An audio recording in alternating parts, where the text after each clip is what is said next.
The question for today is, do I have an inner monologue? Wikipedia says, an internal monologue is a person's inner voice which provides a running verbal monologue of thoughts while they are conscious. Okay, it's usually tied to a person's sense of self, almost like having someone within yourself, like the angel or the demon that's telling you what to do. Okay, now that we got the description, now let's talk about this. I was intrigued. I don't have an inner monologue. So what it is usually there's two sides of the conversation. One side is the people who have internal monologues, right? So I'm assuming from all the things that I've read that there is a running sentence. There is a verbal sentence, a voice that you hear with exactly what you're thinking. I just have ideas and they're just jumbled. There are no specific words. That's why I'm bad with talking. I mumble a lot because in order for me to verbally profess like what I'm thinking, I have to put it into words on the fly. Yeah. I can like change the voice too. Okay, that's weird. You don't have that? What? You have control over the voice? It's not just like your inner conscience telling you like, don't do that or do that. Not as like this weird like separate entity like within my head. I'm saying if I'm like reading a line in a book. Like when I read, I hear the words like as I read them in my head. I don't. Okay, but I do. And so that's why like I can like switch between like, especially because if it's like different characters speaking, you want to hear what you think that character sounds like. Oh, that's so trippy. That's weird. Is that weird? I genuinely have always Yeah. assumed that everyone did this. No, Oh. not at all. It's just a blob of information that you just understand. That means if every thought was mapped out with words, then explaining yourself would be 100% easy whenever, wherever. I mean, I've been told I'm pretty articulate with like my ideas or whatever. Maybe that's what it is, because I have a really hard time sometimes articulating my ideas. Yeah. That's so interesting. You could change the voice? Yeah. Why'd you start doing that? What do you mean? Like when you read books, you just go back and forth between characters or whatever you think they sound like? Because they're different people speaking. Because it wouldn't be like as fun or immersive if you just heard the same voice in all the characters. That would be like you playing all the characters with wigs on or something. That's not how it goes. That's usually what reading a book is. Like your voice? Right. I don't even hear my voice. I read the words. I read myself as like the action, like the narrative. Right. Like I hear my own voice. The way he would say it, which is like softer and slower. Like with more purpose behind the words. Oh, that's so trippy. Really? Yes. Wow, it's almost like that would make reading a lot more enjoyable. I used to read a lot, but I never read like that. If I read like that, I feel like I wouldn't watch movies. I would just read. That makes so much more sense. Why waste $10, go out in public, have to dress up, pay potentially more for popcorn and soda? Books cost money too. But you could just go to Barnes & Noble and just pop up on a... That's true. I used to do that too. Watch. Even in Wikipedia, I was thinking this too. In some cases, people may think of inner speech as coming from an external source. Is it kind of like that? Like you hear another voice, or is it like you project it? It's usually my own voice. I hear it. Like think casually of like scenarios in your head day to day. If like that scenario involves like a friend of mine or something that I'm going to see later, like I'll hear their voice when they speak, but like it'll be my voice most of the time. That's so interesting. You can replicate my voice in your head? You can say anything, like like things like you've probably never said before or wouldn't say, but I can hear how you would probably say it. That's so interesting.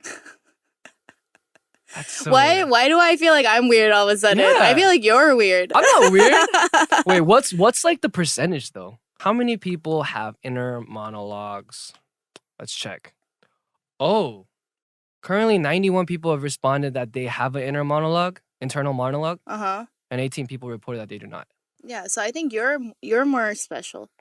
I feel like not having an inner monologue is kind of a disadvantage. Because if you have one, like we were talking about before, one, you could efficiently articulate exactly what you're thinking. So you kind of have a pre-screening before the words come out. Yeah. There's a filter. Yeah, I have a filter. Okay, that's my problem. I don't have a filter because of that. I just have thoughts and they're like all entangled in a bubble. They're hazy. There are no specific words that are formed. There's no string of like There's no like guideline to follow. Okay. That's why you need sheets. Exactly. That's why I need Google sheets. Docs. Does everyone have an inner monologue? Kind of talked about this, but let's see. I've always assumed that everyone does because I do, and various television shows which depict people talking to themselves silently in an inner monologue have reinforced that idea. If someone was born deaf, does that inner dialogue consist of sign language? One person said, this is odd. I never realized people didn't have an internal monologue. What do you do whilst doing nothing? For instance, when you're sitting on a bus or a train, don't you think about things? And someone replied, wait, before we go to the reply, don't you think about things? Yeah, I do. Like, watch, I'll just sit still. Yeah, just ideas. I see pictures. So like, let's say I'm sitting here and I'm looking out. Usually I'm planning. So I'll see a picture of a spreadsheet, or I'll see like a lyric sheet, or I'll be imagining me doing something, but it's never really words. I'm like trying to talk to myself right now. That's so weird. I really got to think about that. Yeah. Like the next time I'm sitting in my car or like I'm on the way somewhere, I'll just like look out and maybe I'll think about it and figure it out.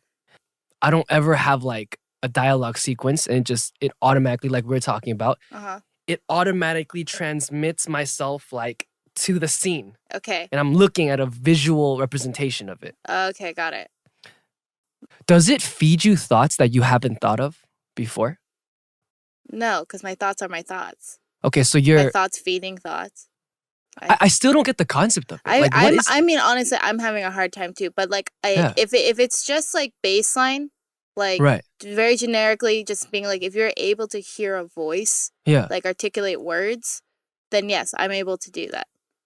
Do you always consciously project that voice? Are you in full control of it? I know, it just happens. Okay, it just pops up. Yeah. You see an apple clearly? I see no apple. Oh, no apple? Yeah. Like you're holding an apple in your hand. You don't see an apple? I don't see the image of me holding an apple in my hand. All I think of is I'm holding an apple in my hand. The idea, not even the words. But is the idea not translated visually for you? Like, I could try to. Hold up. Yeah, you're holding. I guess natural apple colors. What color is it? Like a shade of red, hints of yellow. Okay. Dark red. Is it round? Like what shape is it? Didn't get that far. I don't clearly see the apple. Maybe my problem is because if I think about it, I can visualize it, right? So the fact that I can do it probably means that I should have been doing it, but maybe I'm just so lazy that I don't have the capacity to think that much, and I'm just trying to cut time with everything. Yeah. I'm just not thinking about it. Yeah, that's also a part of mindfulness. Oh. And that's what helps people get rid of insomnia. Yeah. That's my problem.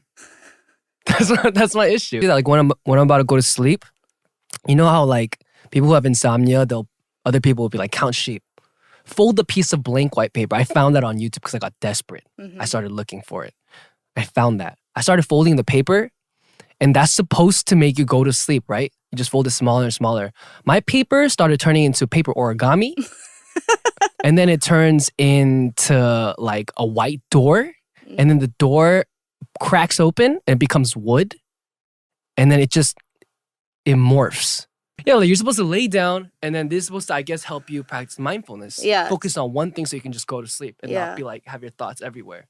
And that piece of paper folding would always end up like becoming a dragon or something. Alrighty, guys. That concludes our discussion of the question today. I hope that gave you as much insight into this conversation as it did for me, because I learned a lot today. I learned about an inner monologue and how you can pre-screen what you got to say and how efficient that would be if I had an inner monologue. Therefore, I'm going to try to develop one starting now.